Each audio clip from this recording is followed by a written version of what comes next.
എല്ലാവർക്കും ലൈവിലേക്ക് സ്വാഗതം. ഇന്ന് നമ്മളുടെ വിഷയം ഗ്യാസ്, ആസിഡിറ്റി, ക്യാൻസർ കൂടുതൽ അറിയാം എന്നുള്ളതാണ്.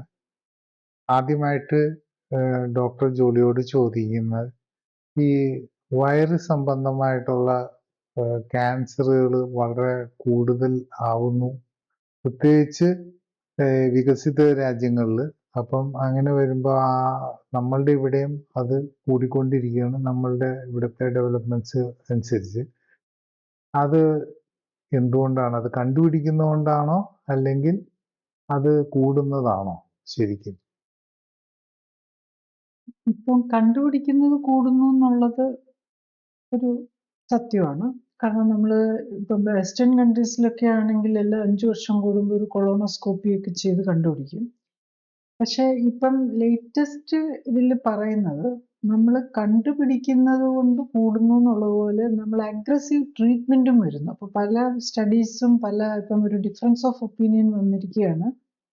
ഒന്ന് ഏർലി ഡിറ്റക്ഷൻ ഓഫ് ക്യാൻസർ, അത് കഴിഞ്ഞിട്ട് ഈ അഗ്രസീവ് സർജറിയും കീമോതെറാപ്പിയും റേഡിയേഷനും എടുക്കുന്നത് ശരിക്കും ക്വാളിറ്റി ഓഫ് ലൈഫും സർവൈവലും കൂട്ടുവാണോ കുറയ്ക്കുവാണോ?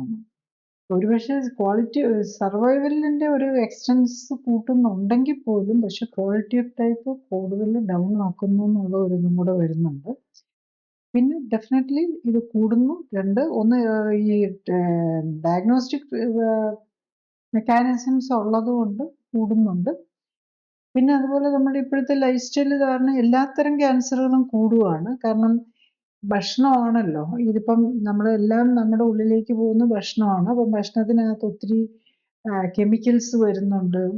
അതുപോലെ പ്രോസസ്ഡ് ഫുഡ്, പ്രത്യേകിച്ച് ഈ നോൺ വെജിറ്റേറിയൻ ഐറ്റംസും ഒക്കെ ദിവസങ്ങളോളം പ്രിസർവ് ചെയ്ത് വെച്ചിട്ടൊക്കെയാണ് വരുന്നത്, എല്ലാ ടൈപ്പ് ഫുഡും. അപ്പൊ അതിൻ്റെയൊക്കെ കൊണ്ട് ക്യാൻസർ കൂടുന്നുണ്ട്. പിന്നെ ഏർലി ഡിറ്റക്ഷൻ വരുന്നുണ്ട്. പിന്നെ നമ്മൾ അറിയുന്നില്ലെന്നേ ഉള്ളൂ, നമ്മുടെ ഇടയിൽ ഒത്തിരി പേരുണ്ട് ഈ ക്യാൻസറുമായിട്ടും ഈ കൊളോസ്റ്റമി ഒക്കെ ചെയ്ത് ബാഗുമായിട്ടും ഒക്കെ നടക്കേണ്ടി വരുന്നവര്. അപ്പൊ അത് നമ്മൾ സൂക്ഷിക്കുക എന്നുള്ളതാണ്. സൂക്ഷിക്കുക എന്ന് പറഞ്ഞു കഴിഞ്ഞാൽ പല രീതിയിലും നമ്മളത് പ്രിവെന്റ് ചെയ്യാനും നേരത്തെ ഏർലി ഡിറ്റക്ഷൻ കൊണ്ടൊരു ബെനിഫിറ്റ് ഉണ്ടാവണമെങ്കിൽ ഈ നോൺ അഗ്രസീവ് ആയിട്ടുള്ള, അതായത് ഡിസ്ട്രക്റ്റീവ് ആയിട്ടുള്ള പ്രൊസീജിയേഴ്സോ മെഡിസിൻസോ ഇല്ലാതെ, ഇത് ബേസിക്കലി ലൈഫ് സ്റ്റൈൽ ഡിസീസാണ്. ഈ ക്യാൻസർ ഓളോൺ ക്യാൻസർ ആണെങ്കിലും സ്റ്റൊമക് ക്യാൻസർ. അപ്പൊ നമ്മൾ ഈ വയറിനെ കുറിച്ച് നോക്കുമ്പോൾ പ്രധാനം നമ്മൾ ആമാശയ ക്യാൻസറും കോളൻ ക്യാൻസറുമാണ് പ്രധാനമായിട്ട് വരുന്നത്, അല്ലെങ്കിൽ കോളൻ അല്ല റെക്ടൊക്കെയാണ്. അതൊക്കെ നമുക്ക് പ്രിവെന്റബിൾ. അതെല്ലാം ലൈഫ് സ്റ്റൈൽ, ഫുഡും ലൈഫ് സ്റ്റൈലും കൊണ്ട് വരുന്ന കാര്യങ്ങളാണ്. അത് പ്രിവെന്റബിൾ ആണ്. അപ്പൊ early detection and early aggressive ട്രീറ്റ്മെന്റിലേക്ക് പോകാതെ early detection and life style correction എന്നുള്ള ഒരു മെത്തേഡിലേക്ക് വന്നാലേ ശരിക്കും ഈ ഏർലി ഡിറ്റക്ഷൻ കൊണ്ട് എന്തെങ്കിലും ബെനിഫിറ്റ് വരുന്നുള്ളൂ രോഗിയെ സംബന്ധിച്ചിടത്തോളം. അല്ലെങ്കിൽ അവരുടെ സഫറിങ് കൂട്ടുവാണ്. നമുക്കറിയില്ല. ശരിക്കും പറഞ്ഞു കഴിഞ്ഞാൽ ഇത് അറിയാതിരിക്കുകയാണെങ്കിൽ നമ്മുടെ ഇമ്മ്യൂൺ സിസ്റ്റം ഉണ്ട്, അത് ചിലപ്പം ചെറിയതായിട്ട് തുടങ്ങിയ ഒരു ക്യാൻസറിനെയാണ് അത് ചിലപ്പോൾ നമ്മുടെ ഇമ്മ്യൂൺ സിസ്റ്റം തന്നെ ഡിസ്ട്രോയ് ചെയ്തെന്നിരിക്കും. അതിന് നമ്മൾ ടൈമോ അത് വെയിറ്റ് പോലും ചെയ്യാതെ ഒരു ക്യാൻസർ കണ്ടുപിടിച്ചു എന്ന് കഴിഞ്ഞു കഴിഞ്ഞാൽ പിന്നെ ഉടൻ സർജറി ആയി. ഈ സർജറി എല്ലാം എടുത്തു മാറ്റിയെന്ന് കണ്ടാൽ പോലും പിന്നെയും ഒരു കീമോതെറാപ്പിയും റേഡിയേഷനും ഒക്കെ കൊടുക്കുന്ന ഒരു സിറ്റുവേഷനാണ് ഇപ്പോൾ ഉള്ളത്. അപ്പൊ അത് മൊത്തം മെഡിക്കൽ ഫീൽഡിൽ തന്നെ അതൊരു ചോദ്യമായിട്ട് വരികയാണ്. അത് ആവശ്യമാണോ അനാവശ്യമാണോ എന്നുള്ളത്. ഇപ്പം ശരിക്കും നോക്കുകയാണെങ്കിൽ ഈ ഇൻഫെക്ഷൻ വഴി അല്ലെങ്കിൽ ഈ ഭക്ഷണത്തിൽ കൂടെ ഈ ബാക്ടീരിയയും, ഇങ്ങനെ നേരത്തെയൊക്കെ കോളറ, ഡിസെൻട്രി അങ്ങനെയൊക്കെ ആയിരുന്നല്ലോ വൈറസുകൾ കൂടുതലും വന്നിരുന്നത്. ഇപ്പോൾ കേൾക്കുന്നത് സാധാരണ ഒരു വൈറസും ആണെങ്കിൽ പൊതുവെ എല്ലാവരും ചിന്തിക്കുന്നത് അത് ഫുഡ് പോയ്സണിങ് ആണ് എന്നുള്ള രീതിയിലാണ്. അപ്പം എന്താണ് ശരിക്കും ഈ വൈറസ് ഫുഡ് പോയ്സണിങ് ആയിട്ട് ഈ ആൾക്കാർക്ക് തോന്നാനായിട്ട് കാര്യം? വയറിളക്കം അതാണല്ലോ നമ്മുടെ മലയാളത്തിൽ പറയും. നമ്മൾ ഇംഗ്ലീഷിൽ പറഞ്ഞ ഡയറിയ, വോമിറ്റിംഗ് എന്ന് പറയും. മലയാളത്തിലാണെങ്കിൽ നമ്മൾ വയറിളക്കം, ഛർദിൽ എന്ന് പറയും. ഇതാണ് രണ്ട്. അല്ലെങ്കിൽ വയറുവേദന. ഇതാണ് നമ്മൾ വയറുമായിട്ട് സംബന്ധിച്ച് എന്തെങ്കിലും പ്രശ്നം വന്നാൽ. അതായത് നമ്മളുടെ ഒരു ഛർദിലെന്നുള്ളത് നമ്മളുടെ ഒരു ഇമ്മ്യൂൺ സിസ്റ്റത്തിൻ്റെ ഒരു പ്രൊട്ടക്റ്റീവ് മെക്കാനിസമാണ്. നമ്മളുടെ വയറിനകത്ത് ചെന്ന പറ്റാത്ത സാധനങ്ങളെ എങ്ങനെയെങ്കിലും അത് പുറത്തേക്ക് കളയാൻ നോക്കുന്നു. വയറിളക്കമാണേലും അതുപോലെ തന്നെ ലൂസായിട്ട് അതിനെ പുറത്ത് കളയാൻ നോക്കുന്നു. അപ്പോൾ ഈ കോളറയും അങ്ങനത്തെ വരുമ്പോഴേക്കും എന്താ സംഭവിച്ചതെന്ന് വെച്ചാൽ അവിടെ ഒരു ഇൻഫെക്ഷനാണ്. ആ ബാക്ടീരിയാസ് കയറി ഉണ്ടാക്കുന്ന പ്രശ്നങ്ങൾ കൊണ്ട് വാട്ടർ ലോസ് കൊണ്ടാണ് അന്ന് പഴയ കാലത്തൊക്കെ അത്രയും മരിച്ചിരുന്നത്. പെട്ടെന്ന് വാട്ടർ ലോസ് വന്ന് കാർഡിയാക് അറസ്റ്റ് വന്ന്, അതായത് വെള്ളമില്ലെന്നാകുമ്പോൾ ബ്ലഡ് ഇല്ലെന്നാവുക, ബ്ലഡ് ഇല്ലെന്നാകുമ്പോൾ ഹാർട്ടിന് പമ്പ് ചെയ്യാനില്ലെന്നായി, ബ്ലഡ് പ്രഷർ താഴ്ന്നു പോയി, കാർഡിയാക് അറസ്റ്റ് വന്ന് മരിക്കുകയാണ് ചെയ്യുന്നത് സാധാരണ. അതാണ് പഴയ കാലത്തെ ഈ പെട്ടെന്ന് തുടങ്ങിക്കഴിഞ്ഞാൽ അവേഴ്സിനുള്ളിൽ ചിലപ്പോൾ ആൾ മരിച്ചെന്നിരിക്കും. ഇപ്പം പിന്നെ നമുക്ക് ഒന്ന് നല്ല ഇഫക്റ്റീവ് ആൻറ്റിബയോട്ടിക്സ് ഉണ്ട്, രണ്ട് നമുക്ക് ട്രിപ്പ് കൊടുത്തു കഴിഞ്ഞാൽ അന്നൊന്നും ഇത്രയൊന്നും അവൈലബിൾ ആയിരുന്നില്ല. ഇപ്പം നമുക്ക് എല്ലാ ലോക്കൽ ഏരിയയിലും ഉണ്ടല്ലോ. ട്രിപ്പ് കൊടുക്കുന്നതോടുകൂടി ഡീഹൈഡ്രേഷൻ ഒഴിവാക്കി നമുക്ക് രക്ഷിക്കാൻ പറ്റും. പക്ഷേ ഇപ്പോഴത്തെ പ്രോബ്ലം അതുകൊണ്ട് കോളറയൊക്കെ അധികം വരുന്നില്ല. പക്ഷേ ഇപ്പോഴത്തെ പ്രോബ്ലം എന്താണെന്ന് വെച്ചാൽ അല്ലാത്ത അതുപോലെയുള്ള നമ്മൾ ഈ പ്രോസസ്ഡ് ഫുഡ്, ഇപ്പോൾ നമുക്ക് എപ്പോഴും കേൾക്കുന്നത് നമ്മൾ എന്താ ഷവർമ തിന്നു മരിച്ചു, ഇതൊക്കെയാണല്ലോ. അപ്പം അതിനകത്ത് പലതരം പോയിസണാണ് വരുന്നത്. ഒന്ന് നമ്മൾ കെമിക്കൽ ഈ പ്രിസർവേറ്റീവ്സും ഇതെല്ലാം കൂടെ മിക്സ് ചെയ്ത് സോ മെനി സാധനങ്ങളാണല്ലോ ഈ സോസുകളെല്ലാം. അതിൽ ഇപ്പം നമുക്കറിയാം ഇപ്പം നമ്മൾ ഈ ഫാസ്റ്റ് ഫുഡിൽ നമ്മൾ പലതരം സോസുകളാണ് ചേർക്കുന്നത്. ഇതെല്ലാം കെമിക്കൽസാണ്. അപ്പോൾ പലപ്പോഴും ബാക്ടീരിയക്കൊന്നും അവിടെ വളരാൻ അധികം വലിയ ചാൻസ് ഒന്നും കിട്ടിയെന്നിരിക്കുകയില്ല, പക്ഷെ ചിലതിൽ വളർന്നുവെന്നിരിക്കും. പിന്നെ അതുപോലെ ഈ ബാക്ടീരിയ പ്രൊഡ്യൂസ് ചെയ്യുന്ന ചില ടോക്സിൻസ് ഉണ്ട്, അതാണ് പലപ്പോഴും പ്രോബ്ലം വരുന്നത്. അപ്പം അത് ചിലപ്പോൾ ഒരു അലർജിക് റിയാക്ഷൻ പോലെയും വരും. അപ്പോൾ അതുകൊണ്ടാണ് ഇപ്പം നമ്മൾ ഫിഷ് നമ്മൾ പറയും, പലപ്പോഴും പേഷ്യൻസ് പറയാറുണ്ട് വയറിന് അസുഖം വന്നു, പക്ഷെ വീട്ടിലുണ്ടാക്കിയതാണ് കഴിച്ചത്, ഫിഷും ഒക്കെ വീട്ടിൽ. പക്ഷെ ഫിഷ് നമ്മൾ വീട്ടിൽ കറി വെച്ച് കഴിഞ്ഞാൽ ആ ഫിഷ് മേടിച്ചതാണല്ലോ, നമ്മൾ കടയിൽ നിന്ന് മേടിക്കുന്നതാണല്ലോ.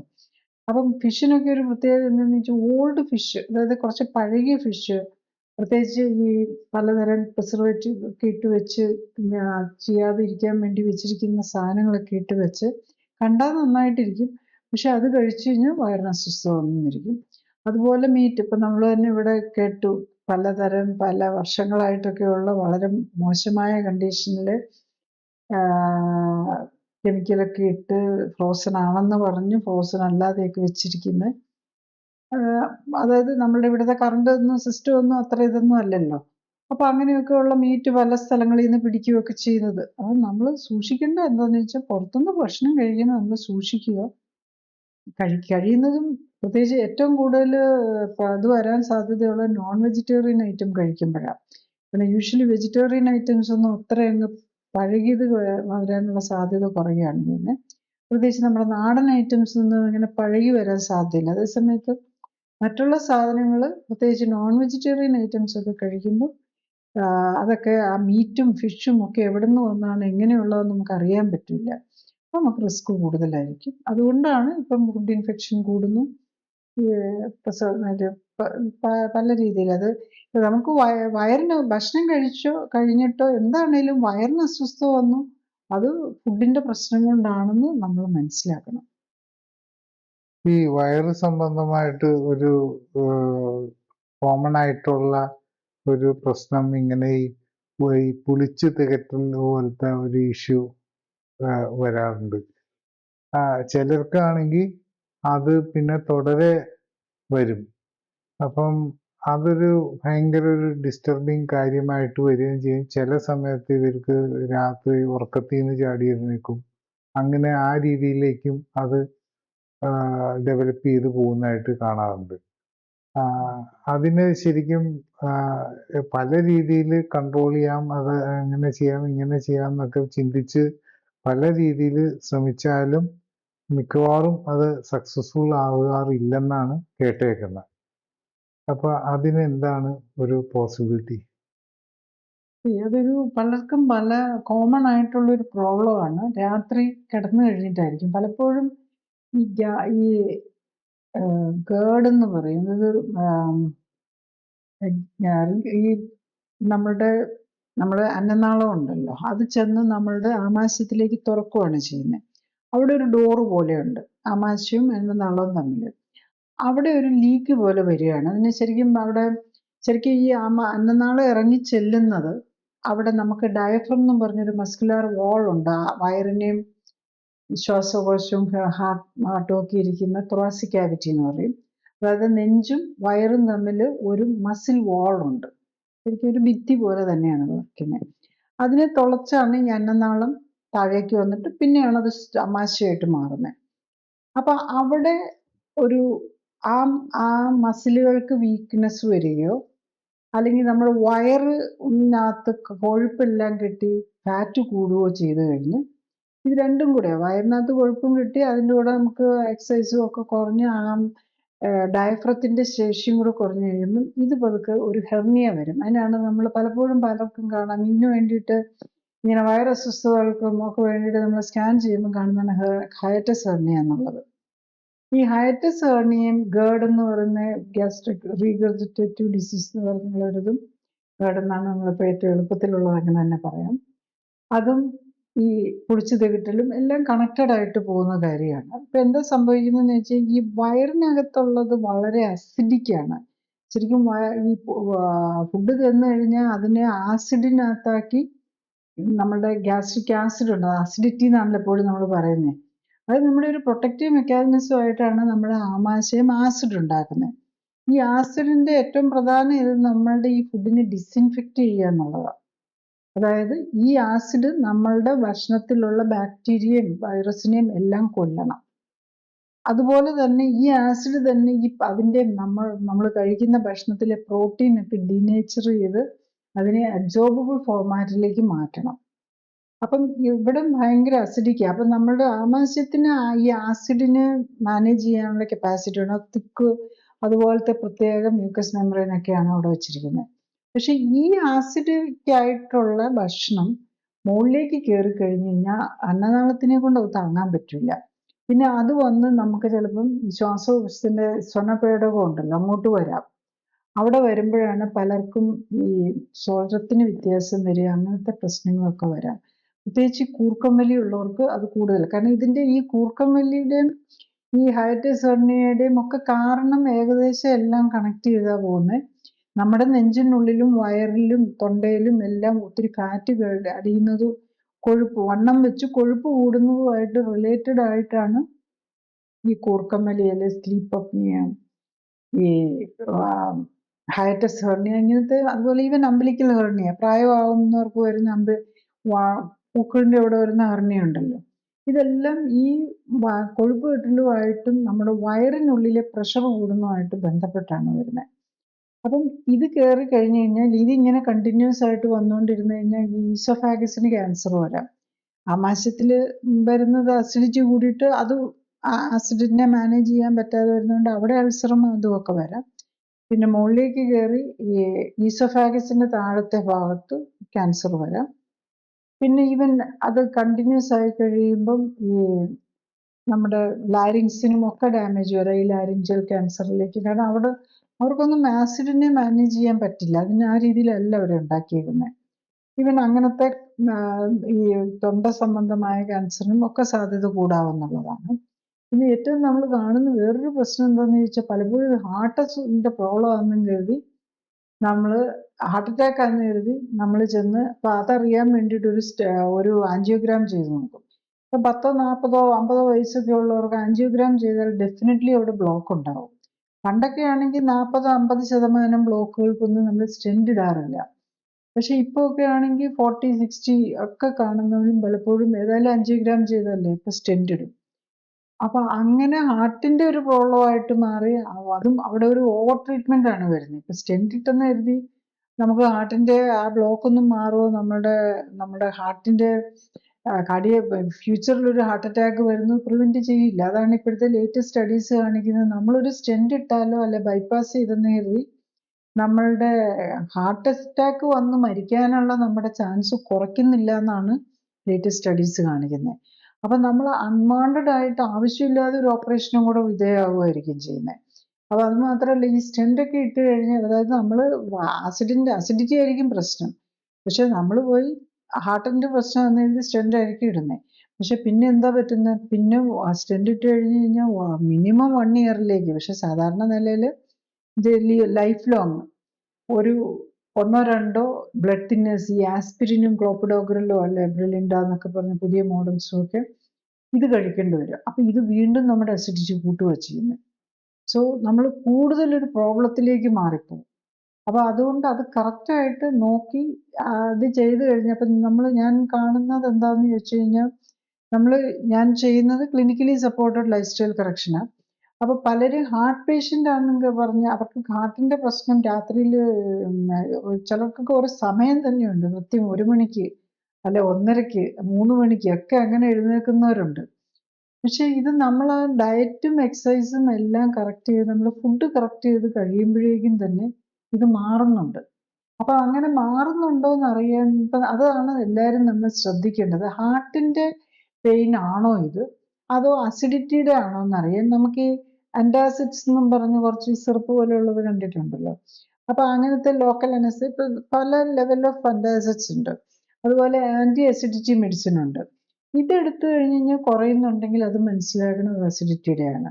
പക്ഷെ ഈ ആന്റാസിഡ്സ് പോലെയുള്ള ആസിഡ്സ് പെട്ടെന്ന് കുറയ്ക്കാനുള്ള മരുന്നുകൾ എടുത്തിട്ട് കുറയുന്നില്ലെങ്കിൽ അത് ഹാർട്ടിന്റെ ആണെന്ന് നമ്മൾ ചിന്തിക്കേണ്ടി വരും. അപ്പൊ അങ്ങനെയുള്ളത് നമുക്ക് ഹാർട്ടിൻ്റെതാണെങ്കിൽ നമ്മൾ ഈ നാക്കിനടിയിലിടുന്ന ഗുളിക ഉണ്ടല്ലോ, നമുക്ക് ഹാർട്ട് അറ്റാക്ക് ഒക്കെ വരുന്നവരുടെ കയ്യിൽ എപ്പോഴും കാണും.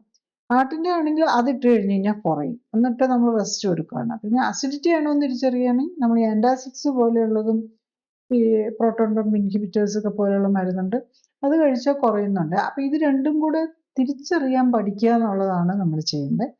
തിരിച്ചറിഞ്ഞ് നമ്മൾ ഈ രാത്രിയിലൊക്കെ കണ്ടിന്യൂസ് ഉറങ്ങുന്നു.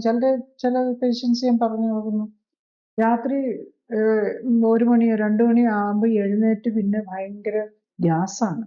പിന്നെ കുറേ നേരം എഴുന്നേറ്റ് നടന്ന് ഗ്യാസ് എല്ലാം പോയി കിടന്നാലേ പിന്നെ കിടക്കാൻ പറ്റുള്ളൂ. അങ്ങനെ ഉള്ള പല പേഷ്യൻസിനെയും കാണാൻ. ഇതൊക്കെ നമുക്ക് ഫുഡും കാര്യങ്ങളെല്ലാം കറക്റ്റ് ചെയ്ത് കഴിഞ്ഞാൽ ഇതൊക്കെ മാറുന്നതേ ഉള്ളൂ. ഈ ഇപ്പൊ ഈ ആമാശയത്തിന്റെ അകത്ത് ഭയങ്കരമായിട്ട് ആസിഡിക് ആണ്. അപ്പൊ ആസിഡിനെ അതിൻ്റെ അകത്ത് നിലനിർത്താൻ വേണ്ട ആമാശയത്തിന്റെ ഉള്ളിൽ അതിന് ഉള്ള ഒരു കോട്ടിങ്ങും കാര്യങ്ങളും ഉണ്ടെങ്കിലും ഈ ഗ്യാസ്ട്രൈറ്റിസ് എന്ന് പറയുന്ന അസുഖം വരുമ്പോൾ ഈ ആമാശയത്തിന്റെ ഉള്ളിലത്തെ കോട്ടിങ്ങിന് ഡാമേജ് വരുന്നു എന്നാണ് പറയുന്നത്. അപ്പം അതെങ്ങനെയാണ് സംഭവിക്കുക? ആക്ച്വലി നമ്മളുടെ ആസിഡ് എന്നുള്ളത് നമ്മളുടെ ഇമ്മ്യൂൺ സിസ്റ്റത്തിന്റെ പാർട്ടാണ്. അത് പ്രൊട്ടക്റ്റീവ് ആണ് ശരിക്കും. ഞാൻ ഈ നേരത്തെ പറഞ്ഞാൽ അത് ഡൈജഷനും ആവശ്യമാണ്, നമ്മളുടെ ബാക്ടീരിയസിനെയും വൈറസിനെയും എല്ലാം കൊല്ലാനും ഒക്കെ അത് ആവശ്യമാണ്. അപ്പം നമ്മളിപ്പോൾ എന്താ ചെയ്യുന്നതെന്ന് ചോദിച്ചു കഴിഞ്ഞാൽ, പലപ്പോഴും ഈ ആസിഡിനെ ബ്ലോക്ക് ചെയ്യാൻ, അതിൻ്റെ പ്രൊഡക്ഷൻ ബ്ലോക്ക് ചെയ്യാനുള്ള മരുന്നുകളാണ് ചില പേഷ്യൻസും കാണാൻ കണ്ടിന്യൂസ്ലി കഴിക്കുകയാണ്. പ്രത്യേകിച്ച് നമ്മൾ ഈ ഹാർട്ടിന് വേണ്ടിയിട്ട് മരുന്ന് ആസ്പിരിനൊക്കെ കഴിക്കുന്നവർക്ക് അതില്ലാതെ പറ്റൂല. അപ്പം അസിഡിറ്റി കൂടാതിരിക്കാൻ അതും കഴിച്ചിട്ടുണ്ടാവും. അപ്പം നമുക്ക് വൈറസുകൾ വരാനുള്ള സാധ്യത തന്നെ കൂടുകയാണ് ചെയ്യുന്നത്. 1. 2, നമ്മൾ പ്രോട്ടീനൊക്കെ കഴിച്ചു കഴിഞ്ഞാൽ നമ്മുടെ ആരോഗ്യത്തിന് വേണ്ടിയാണല്ലോ നമ്മൾ ഇറച്ചി, മീൻ, നോൺ വെജിറ്റേറിയൻസ് ഒക്കെ ആണെങ്കിലും നോൺ കൂടുതൽ പയറുവർഗ്ഗങ്ങളും ഒക്കെ കഴിക്കുന്നത്. അപ്പൊ അത് കഴിച്ചാൽ അത് ഡൈജസ്റ്റ് ചെയ്യണമെന്നുണ്ടെങ്കിൽ നമുക്ക് ആസിഡ് വേണം. അപ്പം നമുക്ക് എപ്പോഴേലും ഒരു അസ്വസ്ഥത തോന്നുന്നു, വല്ലപ്പോഴും ഒരു അസിഡിറ്റിക്ക് വേണ്ടിയിട്ട് മരുന്ന് കഴിക്കുന്നതിന് കുഴപ്പമില്ല. പക്ഷെ കണ്ടിന്യൂസ്ലി അസിഡിറ്റിക്ക് മരുന്ന് കഴിക്കേണ്ടി വന്നു കഴിഞ്ഞു കഴിഞ്ഞാൽ അത് നമ്മളുടെ വൈറസുകൾ വരാനുള്ള സാധ്യത കൂട്ടുകയാണ് ചെയ്യുന്നത്. പിന്നെ ആസിഡ് ഇല്ലല്ലോ, അപ്പം ചിലപ്പോൾ അവിടെ ബാക്ടീരിയൽ ഗ്യാസ്ട്രൈറ്റിസ് വരാം. അങ്ങനെ വന്നു കഴിയുമ്പം ഈ ഹെലിക്കോബാക്ടർ പൈലിറി എന്നൊക്കെ പറഞ്ഞ ബാക്ടീരിയകളുണ്ടല്ലോ, അവർ ഓവർഗ്രോ ചെയ്യാം. പിന്നെ ഇപ്പം എന്താണെന്ന് ചോദിച്ചാൽ നമ്മൾ ഈ ഒത്തിരി ഈ കളറും ഈ പ്രിസർവേറ്റീവ്സും ആൻറ്റിബയോട്ടിക്സും ഒക്കെ കഴിയുന്നതുകൊണ്ട് ഈ ബാക്ടീരിയൽ ഗ്രോത്ത് തന്നെ ഓൾട്ടർ ചെയ്യും. അല്ലെങ്കിൽ അവിടെ പ്രൊട്ടക്റ്റീവ് ആയിട്ടുള്ളവരും ഉണ്ടാവും, അല്ലാത്തവരും ഉണ്ടാവും. അപ്പം ഇതെല്ലാം കൂടെ തെറ്റിപ്പോവും. നമ്മുടെ ബയോട്ടോ, അതായത് നമ്മുടെ വയറിനുള്ളിൽ കുറേ ജീവികൾ ജീവിക്കുന്നുണ്ട്. പലതരം ബാക്ടീരിയാസ് ഉണ്ട്, ഇപ്പൊ എന്തോ നമ്മളൊരു കണക്ക് എക്സാക്ട്ലി ഞാൻ ഓർക്കുന്നില്ല. ഇപ്പൊ നമ്മൾ ഡ്രൈ വെയിറ്റ് ഓഫ് നമ്മുടെ ഫീസസ്, അതായത് മലത്തിന്റെ ഡ്രൈ വെയിറ്റ് എടുത്താൽ അതിന്റെ 60% ബാക്ടീരിയ. 40 ആണോ 60 ആണോ, രണ്ടു മൂന്ന് എക്സൈസ് എത്ര കൃത്യമായിട്ട് ഞാൻ ഓർക്കുന്നില്ല. എന്നാലും അത്രയും പെർസെൻറ്റേജ് ബാക്ടീരിയ, നോട്ട് ഫുഡിന്റെ വേസ്റ്റോ ഒന്നുമല്ല, ബാക്ടീരിയാസ് ആണ്. അപ്പൊ അത്ര അധികം ജീവികള്, പ്രത്യേകിച്ച് മൈക്രോബിയോ സൂക്ഷ്മ ജീവികൾ നമ്മളുടെ വയറിനകത്ത് ജീവിക്കുന്നുണ്ട്. അപ്പൊ അവർക്കും കൂടെ വേണ്ടിയാണ് നമ്മൾ ഈ ഭക്ഷണം കഴിക്കുന്നത്. അതിന് പറ്റാത്ത ഭക്ഷണം, തെറ്റിയ ഈ പ്രിസർവേറ്റീവ്സും ഒക്കെ ഇട്ട ഭക്ഷണം കഴിക്കുമ്പോൾ നമ്മൾ ഈ മൊത്തം തെറ്റുകയാണ് ചെയ്യുന്നത്. അപ്പൊ നമുക്കറിയാം ബ്രെഡ്, ഇന്നിപ്പം പഴയ കാലത്തൊക്കെ ആണെങ്കിൽ നമ്മളൊരു ബ്രെഡ് എടുത്തു വെച്ച് കഴിഞ്ഞാൽ ഒരു ദിവസം അല്ലെങ്കിൽ 2 ദിവസം പുറത്തിരുന്ന് കഴിഞ്ഞാൽ പൂപ്പൽ വരും. ഈവൻ ഫ്രിഡ്ജിൽ വെച്ച് ഒരു ദിവസം, പിറ്റേ ദിവസം ആകുമ്പോഴേക്കും പുറത്താണെങ്കിൽ പൂപ്പൽ വരുമായിരുന്നു. പിന്നെ ഫ്രിഡ്ജിൽ വെച്ച് കഴിഞ്ഞാൽ തന്നെ ഒരു 2 അല്ലെങ്കിൽ 3 ദിവസം കഴിഞ്ഞ് എടുത്തു കഴിയുമ്പോഴേക്കും അത് മുഴുവൻ പൂപ്പൽ പിടിച്ചിരിക്കുകയായിരിക്കും, അതായത് ഫംഗസ്. പക്ഷെ ഇപ്പോഴത്തെ ബ്രെഡൊക്കെ ആണെങ്കിൽ എങ്ങനെയാ, ഒരാഴ്ച പുറത്തിരുന്ന് കഴിഞ്ഞപ്പോൾ ഒന്നും സംഭവിക്കുകയില്ല. ഫ്രിഡ്ജിനകത്താണ് ഇരുന്ന് കഴിഞ്ഞാൽ ഒരു മാസം കഴിഞ്ഞ് കഴിഞ്ഞാലും നമുക്ക് കഴിക്കാൻ പറ്റും. അതിന്റെ അർത്ഥം നമുക്ക് ബാക്ടീരിയക്കൊന്നും അതിനകത്ത് ആക്ട് ചെയ്യാൻ പറ്റുന്നില്ല. ബാക്ടീരിയോ ഫംഗസിനോ പറ്റൂല. അപ്പൊ ഇതിനകത്തെല്ലാം ആന്റി ഫംഗൽസും ആന്റി ബാക്ടീരിയൽസ് പോലെയുള്ള പ്രിസർവേറ്റീവ്സ് സാധനങ്ങൾ ആഡ് ചെയ്തിരിക്കുക. അപ്പൊ ഈ ബാക്ടീരിയയും ഫംഗസ് ഇവരൊക്കെ നമ്മളുടെ ഈ ഡൈജഷന് സഹായിക്കുന്നുണ്ട്. നമ്മളുടെ ഡൈജസ്റ്റീവ് ജ്യൂസ് അല്ലെങ്കിൽ എൻസൈംസും ആസിഡും മാത്രമല്ല ഇതിനകത്ത് വരുന്നത്, അവരുടെ ഹെൽപ്പും കൂടെ കൊണ്ടാണ് നമ്മുടെ ഡൈജഷൻ നടക്കുന്നത്. അപ്പം ഡൈജഷൻ മാത്രമല്ല, നമ്മൾ ചില വൈറ്റമിൻസ് ഒക്കെ അവർ ഉണ്ടാക്കുന്നുണ്ട്. ഈവൻ B12, വൈറ്റമിൻ K, ഇതൊക്കെ നമ്മുടെ വയറിനുള്ളിൽ ബാക്ടീരിയയുടെ പ്രവർത്തനം കൊണ്ട് തന്നെ പല സാധനങ്ങളും ഉണ്ടാകുന്നുണ്ടെന്നുള്ളതാണ്. പല കാര്യങ്ങളും നമുക്ക് ഇപ്പോഴും അറിയാൻ മേല, നമുക്ക് അറിയാവുന്നതിൽ തന്നെ എങ്ങനെയൊക്കെ ഉണ്ട്. അപ്പൊ ഇതെല്ലാം ഈ പ്രിസർവേറ്റീവ്സും പൂപ്പലിനോ ബാക്ടീരിയക്കോ ഒന്നും ജീവിക്കാൻ പറ്റാത്ത ഒരു സാധനത്തിന് നമ്മൾ കഴിച്ചു കഴിഞ്ഞാൽ നമ്മളുടെ അതിനെ ദഹിപ്പിക്കാനും പറ്റാതെ വരും. അപ്പോൾ ഒരു ജങ്ക് ഫുഡായിട്ട് മാറുകയാണ് അത് ചെയ്യുന്നത്. അപ്പൊ അതാണ് നമ്മൾ മനസ്സിലാക്കേണ്ടത്. അപ്പൊ ഈ നമ്മൾ കഴിക്കുന്ന ഫുഡ്, അതിനകത്ത് ഈ പ്രിസർവേറ്റീവ്സും ഇതും എല്ലാം ഇട്ട സാധനം കഴിച്ചാലും നമുക്ക് അതിന്റെ ബെനിഫിറ്റ് കിട്ടാതെ പോകും. ഈ ഗ്യാസ്ട്രൈറ്റിസ് ഉള്ള ആൾക്കുള്ള ഒരു സംശയമാണ് ഈ ഡയറക്റ്റ് ആയിട്ട് വെയിലടിച്ചു കഴിയുമ്പോഴത്തേക്കും മൈഗ്രെയിൻ വരുന്നത്.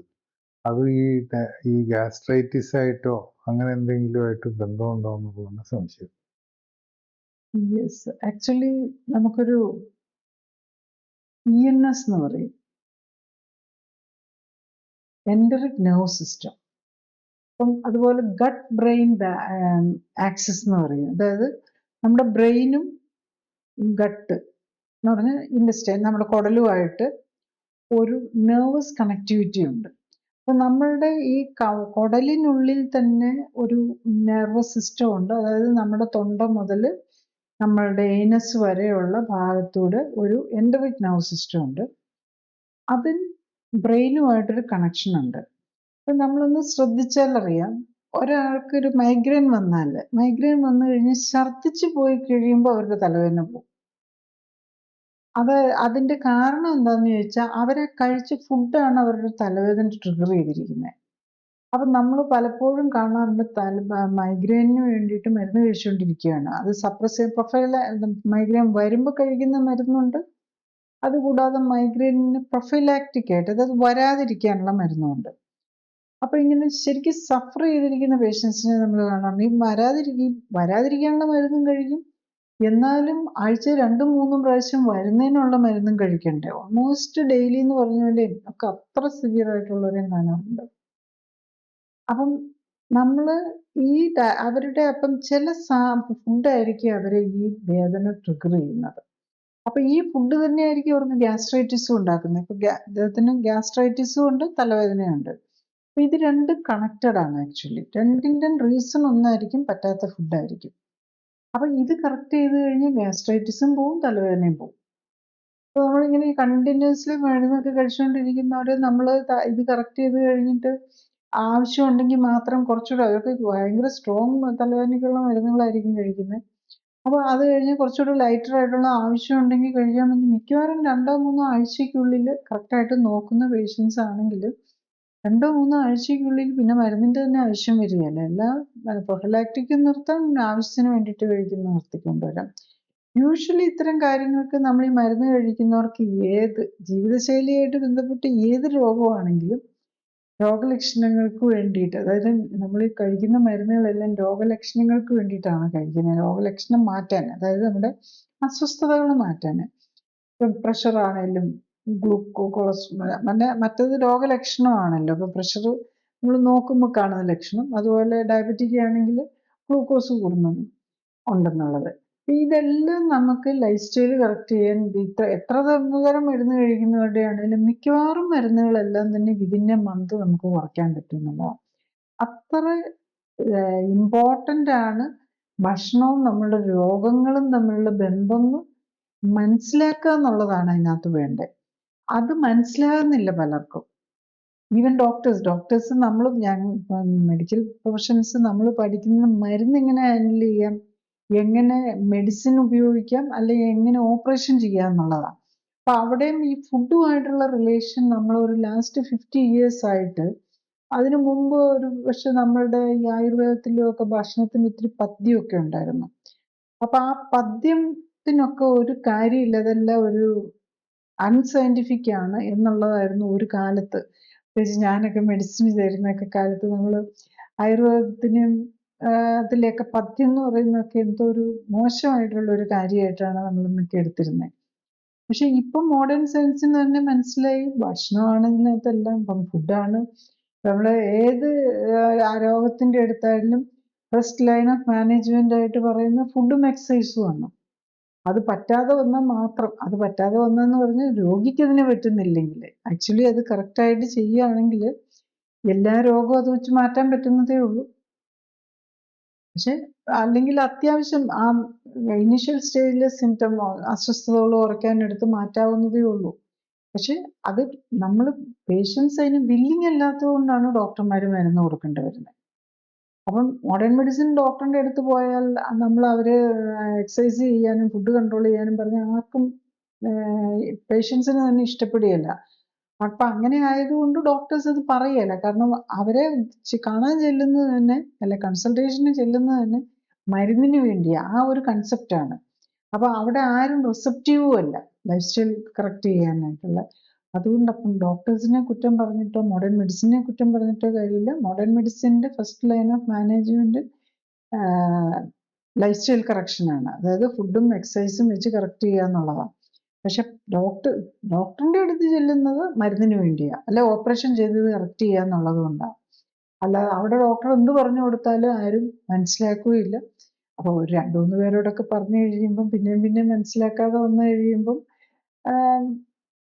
ഡോക്ടേഴ്സ് മടുക്കുമല്ലോ. ആരാണേലും അവരുടെ, കാരണം ഈ ഇതൊക്കെ പറഞ്ഞു കൊടുത്ത് മനസ്സിലാക്കി കൊടുക്കണമെന്ന് പറഞ്ഞാൽ ഭയങ്കര എഫേർട്ടാണ്. അതേസമയം മരുന്ന് കൊടുക്കുക എന്ന് പറയുന്നത് ഈസി ആയിട്ടുള്ള പരിപാടിയാണ്. ഈസി, ടൈം തീരും. നമുക്കത് അല്ലെങ്കിലും പ്രാക്ടിക്കലി ഒന്നും നടക്കുകയില്ല ഒരു ഇതില്.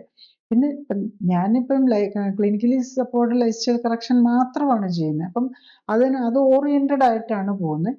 സോ അതിനായിട്ടുള്ള ഒരു രീതിയിൽ നമ്മൾ എല്ലാ കാര്യങ്ങളും അറേഞ്ച് ചെയ്തിരിക്കുന്നതുകൊണ്ട് നമുക്കത് ചെയ്യാൻ പറ്റും.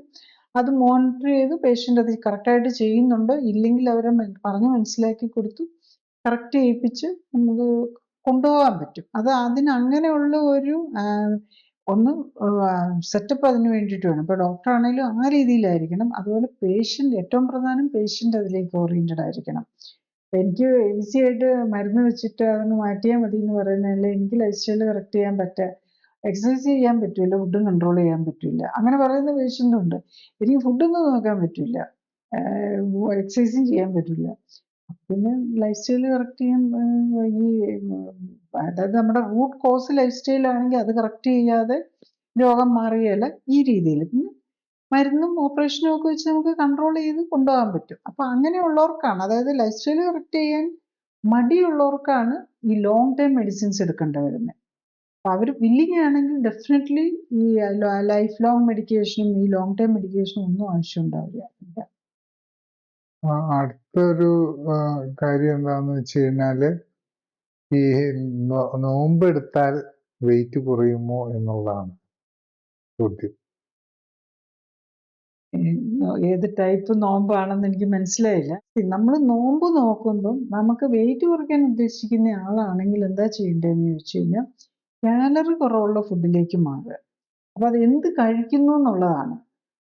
അതുപോലെ ഹിന്ദുസ് ആണെങ്കിൽ നമ്മൾ ഏകാദശി അങ്ങനെയൊക്കെ നോക്കുമല്ലോ. അപ്പം നമ്മൾ ശരിക്കും നമ്മളുടെ ബോഡിയും നമ്മളുടെ ഈ നമ്മളുടെ ലൂണാർ സൈക്കിള്, മൂണിൻ്റെ അല്ല ചന്ദ്രൻ്റെ ആ സൈക്കിളുമായിട്ട് കണക്ട് ചെയ്താണ് കിടക്കുന്നത്. അപ്പം ശരിക്കും പഴയ കാലത്തൊരു നമ്മൾ അതായത് എനിക്കൊന്ന് 3 ദിവസം മുമ്പ്, അതായത് ഫുൾ മൂൺ വരുന്നതിൻ്റെ മുമ്പും ന്യൂ മൂൺ വരുന്നതിൻ്റെ 3 ദിവസം മുമ്പ് ആയിട്ട് ഒരു കുറച്ചൊരു ഫാസ്റ്റിങ്ങും കാര്യങ്ങളും ഒക്കെ ചെയ്യാറുണ്ട്. അപ്പം അത് ശരിക്കും നമ്മുടെ ബോഡിയെ പ്രിപ്പയർ ചെയ്യാൻ വേണ്ടിയിട്ടുള്ള ഒരു സെറ്റപ്പും കൂടെയാണ്. ശരിക്കും അതൊക്കെ ഒരു റിച്വലിസ്റ്റിക് ആണെങ്കിലും അതിനൊക്കെ ഇപ്പോഴത്തെ പുതിയ നിലയിൽ വരുമ്പോൾ അതിനൊക്കെ ഒരു സയൻറ്റിഫിക് ബേസും കൂടെ ഉണ്ടെന്നുള്ളതാണ്. കാരണം നമുക്കറിയാം പല രോഗങ്ങളും വരുന്നത് പ്രത്യേകിച്ച് മാനസിക രോഗങ്ങളുടെ കാര്യത്തിൽ, ആസ്മയുടെ കാര്യത്തിലൊക്കെ എവിഡൻ്റ് ആയിട്ട് നമുക്ക് കാണാൻ പറ്റും ഈ ലൂണാർ സൈക്കിളുമായിട്ട്.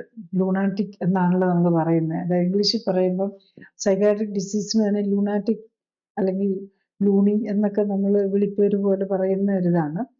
അപ്പോൾ അത് ഈ ലൂണാർ നമ്മൾ ഈ മൂണിൻ്റെ ആ സൈക്കിളുമായിട്ട് അതിനെ കണക്ട് ചെയ്ത് കിടക്കുന്നതാണ്. അത് നമ്മളുടെ ഈ നമ്മളുടെ ഗ്രാവിറ്റിയും ഒക്കെ ആയിട്ട് കണക്ട് ചെയ്ത് കിടക്കുന്നുണ്ട്. അതുകൊണ്ട് തന്നെ നമ്മൾ നമ്മളുടെ ഫുഡും കാര്യങ്ങളും ഒക്കെ കൺട്രോൾ ചെയ്ത് അതിന് മുമ്പ് വെക്കുകയാണെങ്കിൽ ഒരു മാനസിക പ്രോബ്ലം ഉള്ള ഒരു ആൾക്കാണെങ്കിൽ അതിലേക്ക് പോകാതിരിക്കാനും എല്ലാവർക്കും കാണും. അപ്പം മാനസിക രോഗം എന്ന് മുദ്ര കുത്തണമെന്നില്ലല്ലോ. അല്ലെങ്കിൽ പലർക്കും ഉണ്ടല്ലോ ഡിപ്രഷന്, ഇറിറ്റബിലിറ്റി. അതായത് രോഗി എന്നുള്ളത് മാനസിക രോഗം ഉണ്ടെന്നുള്ളതല്ലേ നമ്മുടെ മൂഡ് ചേഞ്ചസും എല്ലാം വരുമല്ലോ. അപ്പം അതിനകത്തൊക്കെ നമ്മൾ ഈ ഫുഡ് കൺട്രോൾ വരുന്നത് ഡെഫിനറ്റ്ലി നല്ലതാണ്. അത് നമ്മൾ ഒരു 12 hours ഫാസ്റ്റിംഗ് ഒക്കെ എടുത്ത് അത് കഴിഞ്ഞിട്ട് അതിൻ്റെയും കൂടെ കൂട്ടിയെടുക്കരുത്, അതാണ്.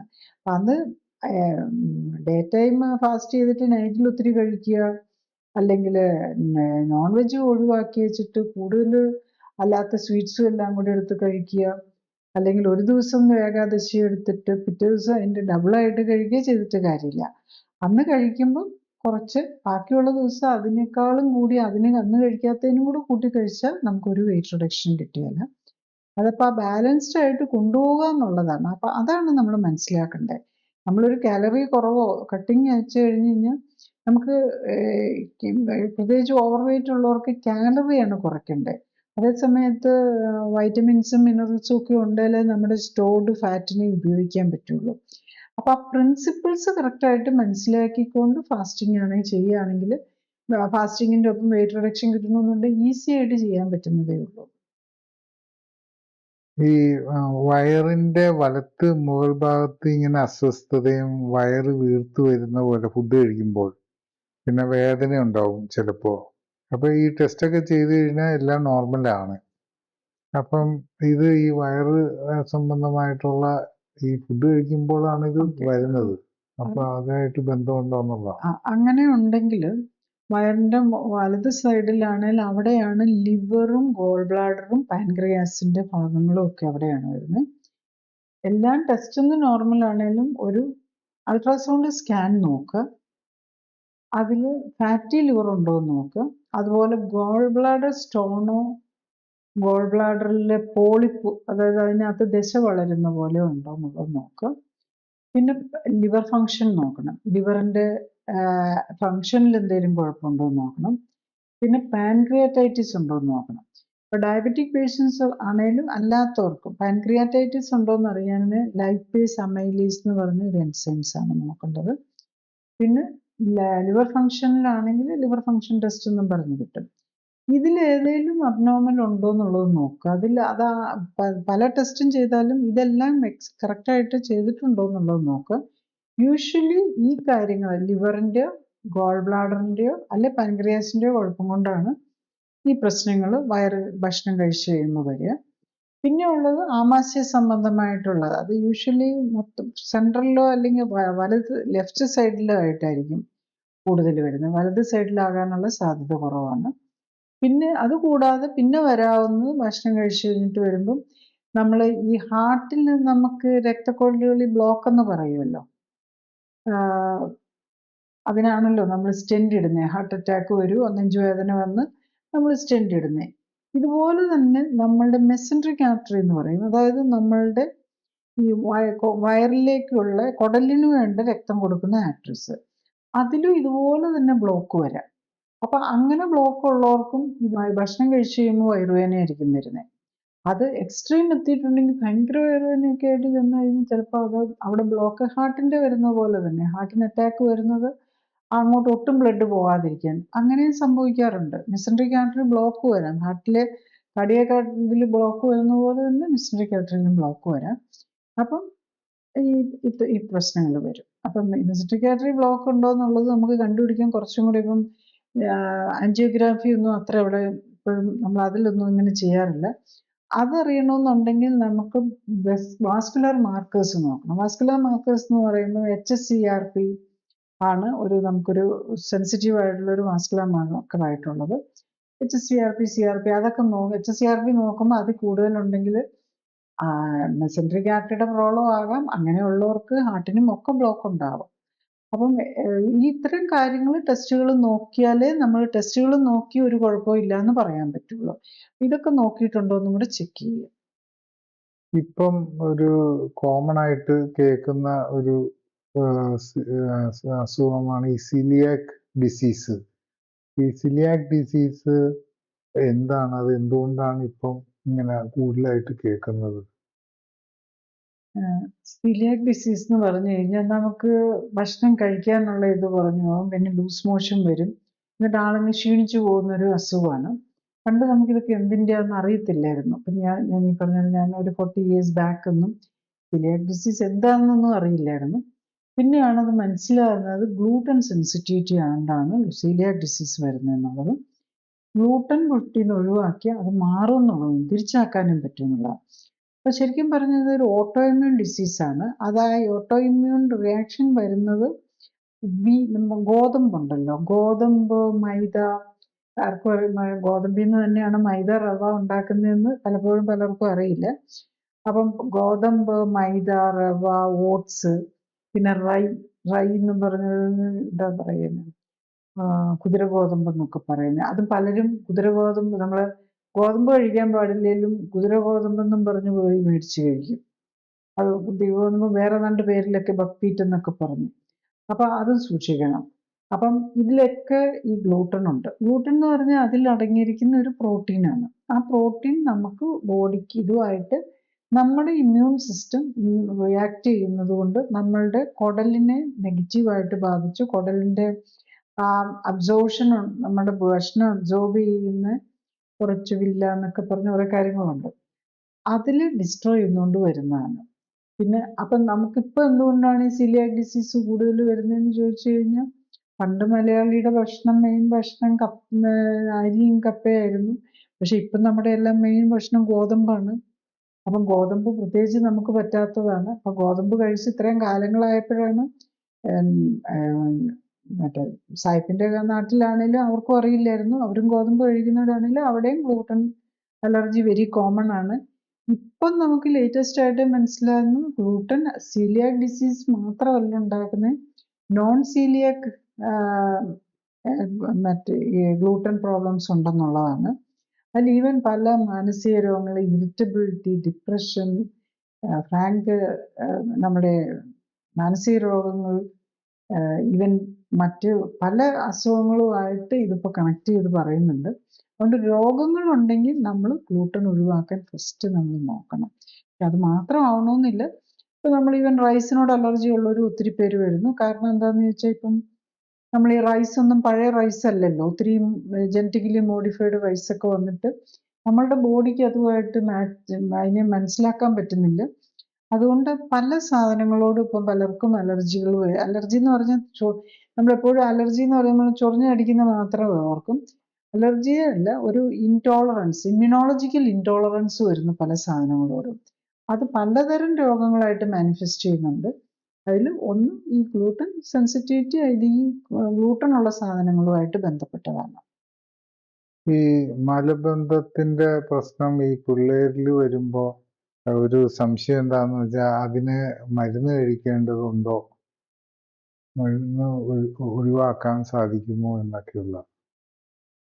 മലബന്ധം പിള്ളേരിലാണേലും വലിയവരിലാണെങ്കിലും അത് നമ്മുടെ ഭക്ഷണമായിട്ട് റിലേറ്റഡ് ആയിട്ടാണ് വരുന്നത്. ആരും അതിന് വേണ്ടിയിട്ട് മരുന്ന് കഴിക്കുന്നത് നല്ലതല്ല. കുട്ടികളാകുമ്പോൾ നമുക്കറിയാം, കൊച്ചു കുട്ടിക്ക് ഇപ്പോഴേ മരുന്ന് കൊടുത്തു തുടങ്ങിയാൽ അത് എവിടെ വരെ പോകാനാണ് പറ്റുക. അതുപോലെ തന്നെ എന്ത് മരുന്നാണ് അതിന് കൊടുക്കാനുള്ളത്?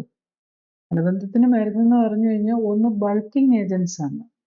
ഇപ്പം നമ്മൾ ഈ കഴിക്കുന്ന പല അതായത് ഈ ഹസ്ക് പോലെയുള്ള സാധനങ്ങളിൽ നിന്ന് ഉണ്ടാക്കി എടുത്ത് കൊടുക്കുന്ന അതായത് നമ്മുടെ ഡയറ്ററി ഫൈബറാണ് ഈ മരുന്നായിട്ട് കൊടുക്കുന്നതിൽ ഒരു മെയിൻ ഐറ്റം. പിന്നെ വേറൊരു ഐറ്റം എന്ന് പറയുന്നത് നമ്മളുടെ ഇൻറ്റസ്റ്റൈനിൻ്റെ മോട്ടിലിറ്റി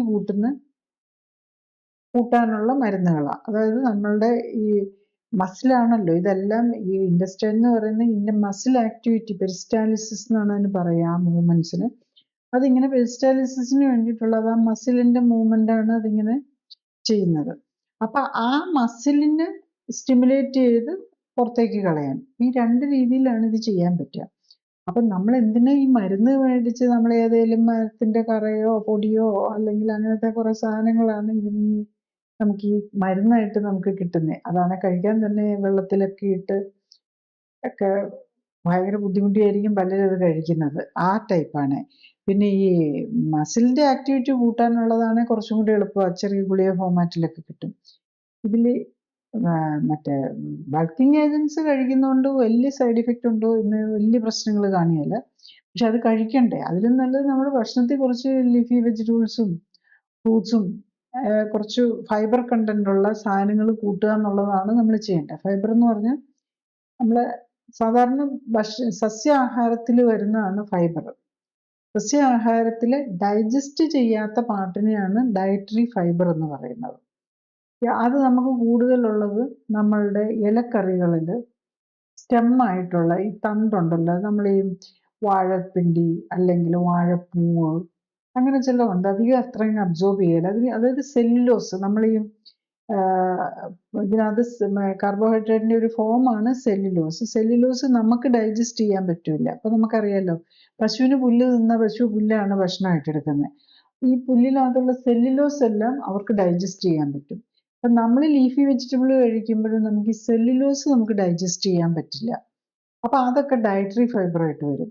പിന്നെ നമ്മൾ കഴിക്കുന്ന ഈ ഫുഡിൽ പലതിനും കുറച്ചൊരു ഹസ്കുള്ള സാധനങ്ങളുണ്ടല്ലോ, അതായത് നമ്മളങ്ങ് റിഫൈൻ ചെയ്യാത്ത, ഇപ്പം പയറിന് പുറമെ ഒരു തൊണ്ടുണ്ടാവില്ല, അതിനകത്തൊക്കെ ഡയറ്ററി ഫൈബർ കൂടുതലുണ്ടാവും. പിന്നെ നമ്മളിവിടെ ഉപയോഗിക്കുന്ന മസാല ഐറ്റമായിട്ട് ഉപയോഗിക്കുന്ന മല്ലി, പെരുംജീരകം, ഇതിലുമൊക്കെ ഡയറ്ററി ഫൈബർ കൂടുതലുണ്ട്. അതാണ് ശരിക്കും നമ്മൾ മീറ്റ് നോൺ വെജ് ഐറ്റംസിനകത്ത് ഈ ഡയറ്ററി ഫൈബറും കൂടി ഇടുന്നത് കൊണ്ട് ഇത്, അതായത് മല്ലി മുളക് മസാലയൊക്കെ, മുളക് ഹോട്ടാണ് അതല്ല, മല്ലി പെരുംജീരകം ഇങ്ങനത്തെ സാധനങ്ങളൊക്കെ ഇടുമ്പോൾ അതിനകത്ത് അതിനനുസരിച്ചുള്ള, ഇപ്പം മീറ്റിലും ഫിഷിലും ഒന്നും ഒട്ടും ഡയറ്ററി ഫൈബർ ഇല്ല. അപ്പം ഡയറ്ററി ഫൈബർ വേണമെന്നുണ്ടെങ്കിൽ ഇപ്പം ചൈനക്കാരും വെസ്റ്റേണേഴ്സൊക്കെ കഴിക്കുമ്പോൾ അവരതിൻ്റെ കൂടെ കൂടുതൽ ലീഫി വെജിറ്റബിൾസ് കഴിക്കും. എന്ത് നോൺ വെജ് എടുക്കുമ്പോഴും അവർ സലാഡ്സ് ഉണ്ടാകും. പക്ഷെ നമ്മളുടെ മലയാളികളൊന്നും അങ്ങനെ ഒരു സലാഡ്സ് കഴിക്കാനൊന്നും ശീലമില്ല. പിന്നെ നമുക്കങ്ങനെ നല്ല സലാഡിന് പറ്റിയ ലീവ്സ് നമുക്ക് ഇവിടെ ഇല്ല. അവരുടെയൊക്കെ അതിന് പറ്റിയ ലീഫുകളും ഒക്കെ കിട്ടും. നമുക്ക് അങ്ങനത്തെ അധികം കിട്ടുകയില്ല. പിന്നെ നമുക്കിവിടെ എന്ത് ലീഫ് മേടിച്ചാലും പുറത്തുനിന്നുള്ളതാണ്, അത് വിഷം എന്തോരം ഉണ്ടാകും നമുക്കറിയാൻ പറ്റില്ല. അപ്പം നമുക്കതിനൊരു ഓൾട്ടർനേറ്റീവ് ആയിട്ട് ഉപയോഗിക്കാവുന്ന നമ്മളുടെ മല്ലി, പെരുംജീരകം അങ്ങനെയാണ്. മുളക് ഒത്തിരി അങ്ങ് ഉപയോഗിക്കാൻ പറ്റില്ല. അപ്പം മല്ലി, പെരുംജീരകമൊക്കെ അതിനകത്ത് ആഡ് ചെയ്യുക. പിന്നെ ഓണിയൻ, നമ്മളെപ്പോഴും ഉപയോഗിക്കുന്ന ഓണിയൻ, പിന്നെ ഏതെങ്കിലും വെജിറ്റബിൾസും കൂടെ ആഡ് ചെയ്യുക. അധികം കാർബോ ഇല്ലാത്തതായിട്ടുള്ള, ഈവൻ വാഴയുടെ കായയുടെ തൊണ്ട്, കായ വെരി കാർബോഹൈഡ്രേറ്റ്, ഡയബറ്റിക് പേഷ്യൻസ് വെച്ച് കായയുടെ തൊണ്ട് പോലെയുള്ളത് ഒക്കെ ഉപയോഗിക്കാവുന്ന, അതിനകത്തൊക്കെ നന്നായിട്ട് ഡയറ്ററി ഫൈബർ ഉണ്ട്. അപ്പോൾ ഡയറ്ററി ഫൈബർ കൂടുതലുള്ള സാധനങ്ങൾ ഉപയോഗിക്കുക എന്നുള്ളതാണ്. പിന്നെ കോൺസ്റ്റിപ്പേഷൻ വരുത്തുന്ന വേറൊരു കാര്യം എന്താണെന്ന് ചോദിച്ചാൽ നമുക്ക് പറ്റാത്ത ഫുഡ്. ഇപ്പോൾ ഈ കോൺസ്റ്റിപ്പേഷനും പൈൽസും ഉള്ള പേഷ്യൻസ് ശ്രദ്ധിച്ചാൽ മതി, ചില സാധനങ്ങൾ കഴിക്കുമ്പോഴായിരിക്കും അവർക്ക് ഈ പ്രോബ്ലം വരുന്നത്. അപ്പം അതിന് മരുന്നിലേക്ക് പോകാതെയും, ഇപ്പം പൈൽസിനാണെങ്കിലും ഓപ്പറേഷന് പോവുക, മരുന്നിന് പോവുക, ഇതൊക്കെ കോമൺ ആയിട്ട് ചെയ്യുന്നതാണ്. അപ്പം അത്യാവശ്യം വരുമ്പം നമ്മൾ മരുന്നെടുക്കുക. പക്ഷെ ഫൈനലി നമ്മൾ നോക്കേണ്ടത് എന്ത് കഴിച്ചിട്ടാണ് എനിക്ക് അസുഖം വന്നതെന്ന് കണ്ടുപിടിക്കുക. എന്ത് കഴിച്ചിട്ടാണ് എനിക്ക് കോൺസ്റ്റിപ്പേഷൻ വന്നതെന്ന് നമ്മൾ സ്വയം കണ്ടുപിടിക്കാനായിട്ട് നോക്കുക. എന്നിട്ട് ആ കാര്യം ഒഴിവാക്കാൻ നോക്കുക. അപ്പം നമ്മൾ കഴിച്ചതിനെ കുറിച്ച് ഒരു ലാസ്റ്റ് ഫ്യൂ ഡേയ്സിൻ്റെത് ഇങ്ങനത്തെ പ്രോബ്ലം ഉള്ളവർ നമ്മൾ ഇവൻ ഒരു ലിസ്റ്റ് ഉണ്ടാക്കുകയോ ഇവൻ നമ്മളൊരു ഫോട്ടോ എടുത്തപ്പോൾ എല്ലാത്തിനും സ്മാർട്ട് ഫോൺ ആണല്ലോ. എപ്പോൾ ഭക്ഷണം കഴിക്കുമ്പോൾ ഒരു ഫോട്ടോ എടുത്ത് വെക്കുക. അപ്പോൾ ഡേറ്റും കിടക്കും. ഒരു പ്രശ്നം വരുമ്പോൾ നമ്മൾ തിരിച്ചു നോക്കുക അന്ന് എന്തായിരുന്നു കഴിച്ചതെന്ന്. അപ്പം അതുമായിട്ട് കണക്ട് ചെയ്യാൻ പഠിക്കുക. അപ്പം നമുക്ക് രോഗം വന്നിട്ടുണ്ടോ അത് ഉറപ്പാണ്. അത് ഫുഡുമായിട്ട് റിലേറ്റഡ് ആണ്. കാരണം നമ്മൾ ഭക്ഷണം കഴിക്കുന്നത് നമ്മളുടെ ബോഡിയായിട്ട് മാറുക ചെയ്യുന്നത്. അത് നമ്മളുടെ ബോഡിക്ക് നമ്മുടെ ഇൻറ്റസ്റ്റൈൻ അബ്സോർബ് ചെയ്യാൻ പറ്റാതെ വരികയോ അല്ലെങ്കിൽ അത് അവിടെ ചെന്നിട്ട് നമ്മളുടെ ഇമ്മ്യൂൺ സിസ്റ്റത്തിന് അതുമായിട്ട് ഇൻട്രാക്ട് ചെയ്യുകയോ ഒക്കെ ചെയ്യുമ്പോഴാണ് നമുക്ക് രോഗം വരുന്നത്. അപ്പം അത് കണ്ടുപിടിച്ചെടുക്കാൻ നമ്മുടെ ബോഡി എന്താ നമ്മളോട് പറയുന്നതെന്ന് മനസ്സിലാക്കാൻ പഠിക്കുക. അതായത് നമ്മളുടെ നമ്മളുടെ ബോഡിയുടെ ലാംഗ്വേജ് എന്താണെന്ന് സ്വയം പഠിച്ചെടുക്കാൻ നോക്കുക. അതാണ് ശരിക്കും പറഞ്ഞു കഴിഞ്ഞാൽ നമ്മളെ ഹെൽത്ത് സംരക്ഷണത്തിൽ ഏറ്റവും ആവശ്യമുള്ളത്. ഇപ്പൊ ഈ വയറിന്റെ കാര്യം പറയുമ്പോൾ ഈ ഇൻഫ്ലമേറ്ററി ബവൽ ഡിസീസ് എന്നും പറഞ്ഞ് കുറെ കൂടെ കൂടുതലായിട്ട് ഇപ്പം കേൾക്കാറുണ്ട്. അത് എന്തുകൊണ്ടാണ്? അത് ഇങ്ങനെ കൂടുന്നതാണോ അല്ലെങ്കിൽ അത് കണ്ടുപിടിക്കുന്നതാണോ? അത് കൂടുന്നത് തന്നെയാണെന്നാണ് എനിക്ക് തോന്നുന്നത്. കാരണം എന്താണെന്ന് ചോദിച്ചു കഴിഞ്ഞാൽ ഒരു 40 years ബാക്ക് ഒന്നും ഞാനൊക്കെ പഠിക്കാൻ തുടങ്ങുന്ന കാലത്തൊന്നും അങ്ങനെ ഒരു രോഗം തന്നെ അങ്ങനെ കാണാറില്ല. അതാണ്. പിന്നെ ഇപ്പം ഡയഗ്നോസ് ചെയ്യുന്നതാണെന്ന് നമുക്ക് പറയാൻ പറ്റില്ല. ഇപ്പം ഡയഗ്നോസ് ചെയ്ത് തുടങ്ങി കഴിഞ്ഞിട്ടാണെങ്കിലും ഇപ്പം ലാസ്റ്റ് 10-20 years ഭയങ്കരമായിട്ട് കൂടുന്നുണ്ട്. അതായത് ക്രോൺസ് ഡിസീസ്, അൾസറേറ്റീവ് കൊളൈറ്റിസ്, ഇതെല്ലാം വയറിന്. പഴയ കാലത്തൊന്നും ഇങ്ങനത്തെ അസുഖങ്ങളൊന്നും ഇല്ലായിരുന്നു. ഒന്നെങ്കിൽ ഡയറിയ, അതും നമ്മൾ ലാസ്റ്റ് 50 years ഒന്നും അതിൽ ഈ കോളറ പോലെയുള്ളതും അധികമില്ല. അല്ലെ തന്നെ ആ രീതിയിലുള്ള ഇൻഫെക്ഷ്യസ് ഡിസീസ് ആയിരുന്നു വയറിന് പ്രശ്നങ്ങൾ. പ്രത്യേകിച്ച് നമ്മൾ തെറ്റായിട്ടുള്ള വെള്ളത്തിലെ പ്രശ്നങ്ങൾ കൊണ്ട് വെള്ളത്തിൽ കൂടെ പകരുന്ന രോഗങ്ങൾ ബാക്ടീരിയസ് ഒക്കെ വന്നിട്ടാണ്. ഇന്നിപ്പം നമ്മൾ ഈ ഇൻഫ്ലമേറ്ററി ബവൽ ഡിസീസ് എന്ന് പറയുന്നത് ഒരു ഓട്ടോ ഇമ്മ്യൂൺ ഡിസീസാണ്. അതായത് നമ്മുടെ ഇമ്മ്യൂൺ സിസ്റ്റം നമ്മളുടെ വയറിന് എഗെയിൻസ്റ്റ് ആയിട്ട് വർക്ക് ചെയ്യുന്നു. അപ്പം പലപ്പോഴും നമുക്കറിയാം ചിലർക്കൊക്കെ വായിൽ പൊട്ടുമല്ലോ, എന്താണ് പറയുന്നത്, വായ്പുണ്ണെന്നൊക്കെ പറയുന്നത്. അപ്പം ഈ വായിൽ പൊട്ടുന്ന പോലെ തന്നെ നമ്മൾ ഉള്ളിലും ഉണ്ടാകും. അപ്പം നമുക്ക് അത്തരം ഒരു അൾസറേഷൻ പോലെ വന്നു കഴിഞ്ഞാൽ അവിടെ നേരെ ബാക്ടീരിയാസിനും വയറിൽ കിടക്കുന്ന ഈവൻ ഡൈജസ്റ്റഡ് അല്ലാത്ത സാധനമൊക്കെ ബ്ലഡിലേക്ക് കയറിപ്പോവും. അപ്പം നമ്മൾ കയ്യിലൊക്കെ ഒരു മുറിവ് വന്നു കഴിഞ്ഞാൽ നമ്മളത് ക്ലീൻ ചെയ്ത് അത് ആൻറ്റിബയോട്ടിക് ഇട്ട് കെട്ടിയൊക്കെ വെക്കുന്നത് എന്തിനാണ്? ബാക്ടീരിയ ഒന്നും കയറിപ്പോവാതിരിക്കാനാണ്. നമ്മുടെ സ്കിന്നിൽ ശരിക്കും പറഞ്ഞാൽ അത്ര ഹാംഫുൾ ആയിട്ടുള്ള വലിയ ബാക്ടീരിയകളൊന്നും ഉണ്ടാവില്ല. എയറിലും ഒക്കെ ഉള്ളതേ ഉള്ളൂ. പക്ഷെ അതിന് ഒത്തിരി കൂടുതൽ ബാക്ടീരിയയും ഈ സൂക്ഷ്മജീവികളും നമ്മുടെ വയറിനകത്തുണ്ട്.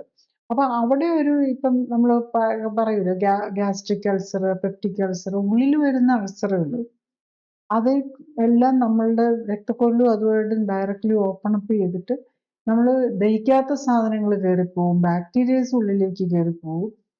ഇതെല്ലാം കൂടെ വന്ന് ഈ ഒരു ഇമ്മ്യൂണോളജിക്കൽ പ്രോബ്ലം വരുന്നതാണ് ഈ ഇൻഫ്ലമേറ്ററി ബവൽ ഡിസീസിന് കാരണം.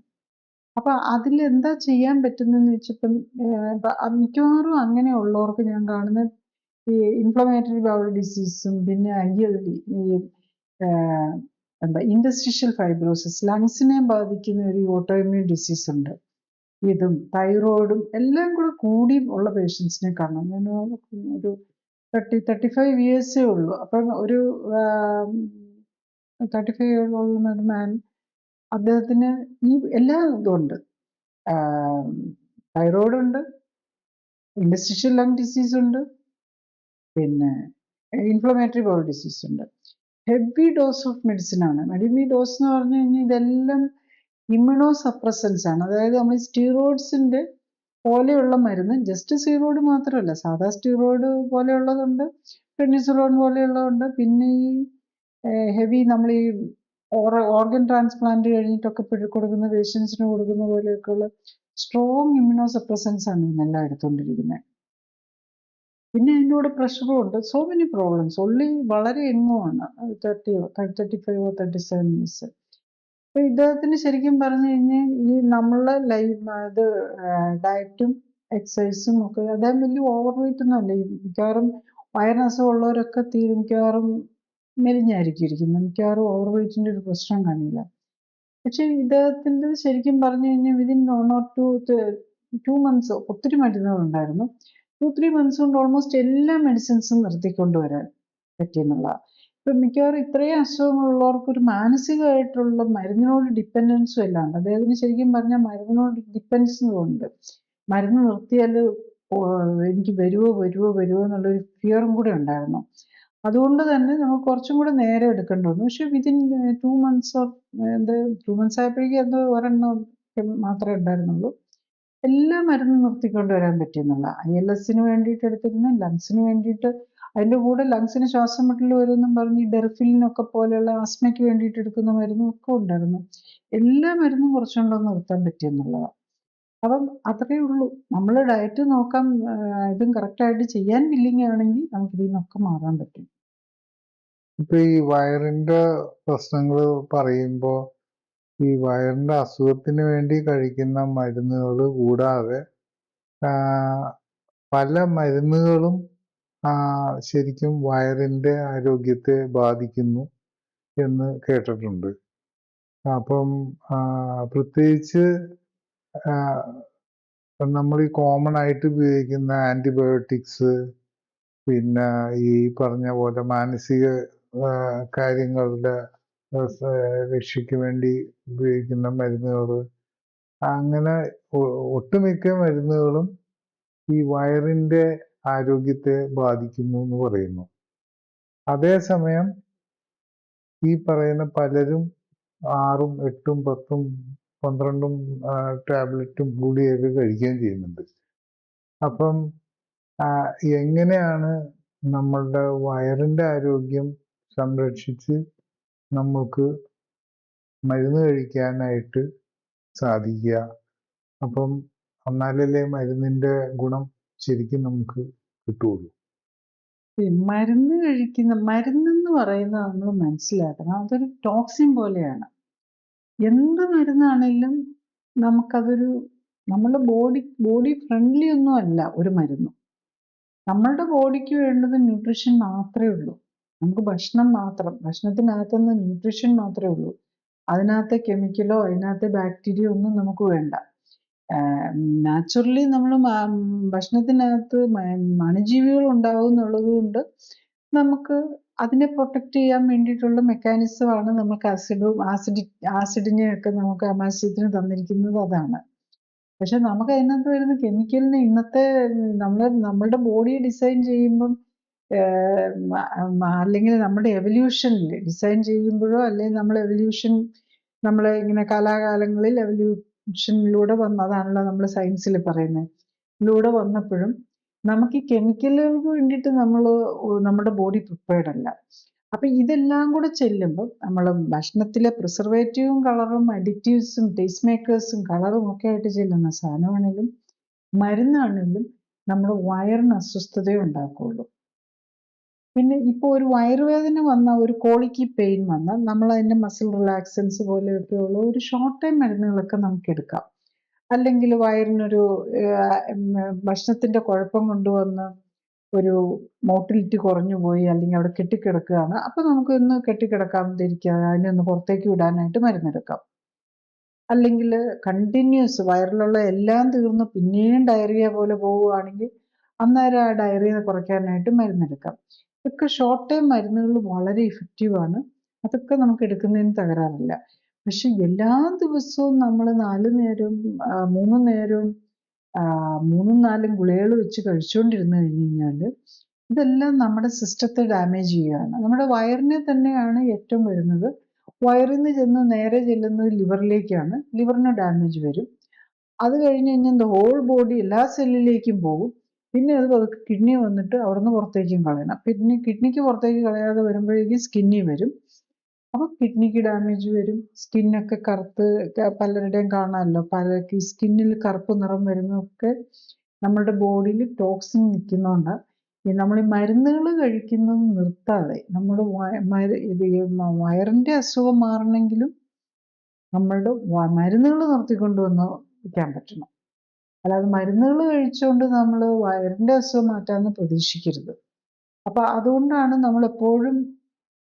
ഞാൻ പലപ്പോഴും പറയാറുണ്ട്, ഈ സ്റ്റെന്റ് ഇടുവോ അതുപോലെ ഈ പേസ് മേക്കർ വെക്കുവോ അങ്ങനത്തെ കാര്യങ്ങൾ ചെയ്തു കഴിഞ്ഞാൽ, ഹാർട്ടിലൊക്കെ പേസ് മേക്കർ ഒക്കെ വെക്കുമ്പോൾ നമ്മൾ ആലോചിച്ചിട്ടേ വെക്കാവുള്ളൂ. 10, 70, 75 ഒക്കെ വയസ്സുള്ളവർ പോയി ഈ പേസ് മേക്കർ ഒക്കെ പോലെയുള്ളത് വെച്ച് കഴിഞ്ഞ് കഴിഞ്ഞാൽ ഒരു ലൈഫ് ലോങ് ഈ ആസ്പിരിൻ പോലെയുള്ള മരുന്ന് കഴിക്കേണ്ടി വരും. ആസ്പിരിൻ പോലെയുള്ള മരുന്ന് നോൺ സൈഡ് ഇഫക്റ്റാണ്. ആസ്പിരിൻ്റെ അല്ല, നമ്മളെല്ലാ മരുന്നുകളും ഒന്ന് എടുത്ത് വായിച്ചു നോക്കിക്കോ.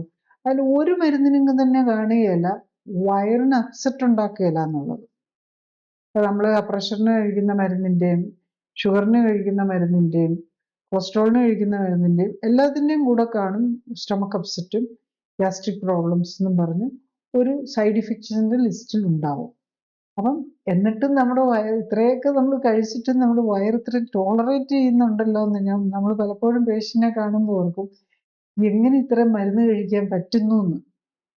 അപ്പം ഇങ്ങനെ മരുന്ന് കഴിച്ചുകൊണ്ടിരിക്കുന്നവർ പിന്നെ അതിൻ്റെ കൂടെ ഒരു പനിയോ ജലദോഷം എന്തെങ്കിലും ഒരു പ്രോബ്ലം വന്നിട്ട് ഒരു ആൻറ്റിബയോട്ടിക് കൂടെ കഴിക്കേണ്ടി വരുമ്പോൾ നമുക്ക് ചിന്തിക്കാവുന്നതേ ഉള്ളൂ അവരുടെ വയറിൽ എന്തോ ഒരു അപ്സെറ്റ് ആയിരിക്കും വരുന്നതെന്ന്.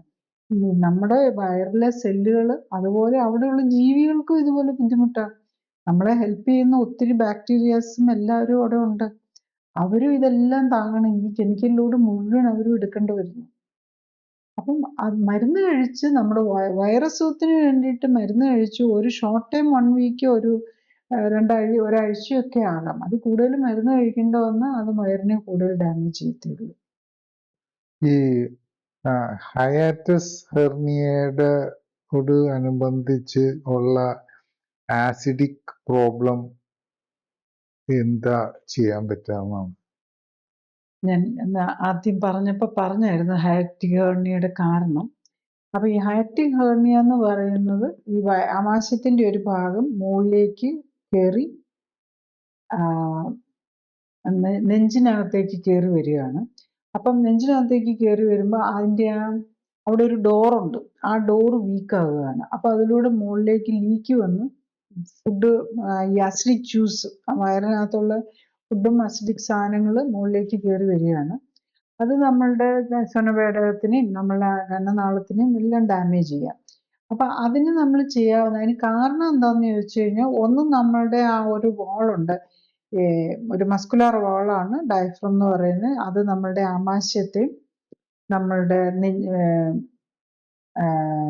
നെഞ്ചിനെയും കൂടെ സെപ്പറേറ്റ് ചെയ്യുന്നതാണ്. അതിൽ വരുന്ന വീക്ക്നെസ്സും പിന്നെ ഈ വയറിനകത്ത് കൊഴുപ്പ് കെട്ടിയിട്ട് വയറിലെ പ്രഷർ കൂടുന്നത് കൊണ്ടും കൂടെ വരുന്നതാണ്. അപ്പോൾ നമുക്കറിയാമല്ലോ, പ്രഷർ കൂടുമ്പോഴാണ് ഈ വയറിൽ നിന്നാണല്ലോ ഹെർണിയകൾ വരുന്നത്. അപ്പൊ അംബലിക്കസിന്റെ അവിടെ ഒരു വീക്ക് പോയിന്റ്, അതിലെ ഹെർണിയ പുറത്തേക്ക് വരും. അതിന് അംബലിക്കൽ ഹെർണിയ എന്ന് പറയും.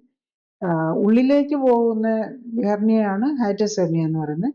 പിന്നെ നമുക്ക് താഴെ കൂടെയാണ് ഹെർണിയ വരുന്നത്, അതിനാണ് ഇൻഗ്വൈനൽ ഹെർണിയ എന്ന് പറയുന്നത്. അപ്പൊ അതാണ് സാധാരണ 3 തരം ഹെർണിയ വയറിൽ നിന്ന് പുറത്തു വരുന്നത്. പിന്നെയുള്ളതൊക്കെ ഇൻസിഷണൽ ഹെർണിയ, നമ്മൾ ഓപ്പറേഷൻ ഒക്കെ ചെയ്ത് അവിടെ മസിലിന് വീക്ക്നെസ് വരുന്നതുകൊണ്ട് വരുന്നതാണ്. അപ്പം ഈ ഹെർണിയയും ഇതുകൊണ്ടാണ് ഇത് വരുന്നത്. അപ്പം നമ്മൾ അത് പല പേഷ്യൻസിനെയും കാണാറുണ്ട്. എൻ്റെ എക്സ്പീരിയൻസിൽ നമ്മൾ ഈ ഹൈറ്റസ് ഹെർണിയ പ്രശ്നങ്ങളും ഈവൻ ചെറിയ അംബലിക്കൽ ഹെർണിയ, പ്രായമായിട്ട് വരുന്ന ചെറിയ അംബലിക്കൽ ഹെർണിയ, ചെറിയ തുടക്കമൊക്കെ ഉള്ളെന്നുണ്ടെങ്കിൽ, പ്രത്യേകിച്ച് വയറുള്ളവർക്കൊക്കെ തിന്നായിട്ടുള്ള ഇൻഗ്വൈനൽ ഹെർണിയയ്ക്ക് ചിലപ്പം നമുക്ക് പറയാൻ പറ്റില്ല, കാരണം മസിൽ വീക്കായതുകൊണ്ട് വരാം. പക്ഷെ ജനറലി കുടവയറും ഓവർവെയ്റ്റും ഉള്ളവർക്കാണെങ്കിൽ ഈ ഹെർണിയാസും എല്ലാം നമുക്ക് കറക്റ്റ് മാറുന്നതേ ഉള്ളൂ. അതായത് ഈ വയറിനുള്ളിൽ കെട്ടിക്കിടക്കുന്ന ഫാറ്റ് കുറയ്ക്കും. പിന്നെ ഇതെല്ലാം ഫുഡുമായിട്ടും, നമ്മൾ ചില ഫുഡ് പറ്റാത്ത ഫുഡ് ഉണ്ടാവും, കഴിക്കുന്ന മരുന്നുകളും ഇതെല്ലാം ആയിട്ട് കണക്റ്റഡ് ആയിരിക്കും.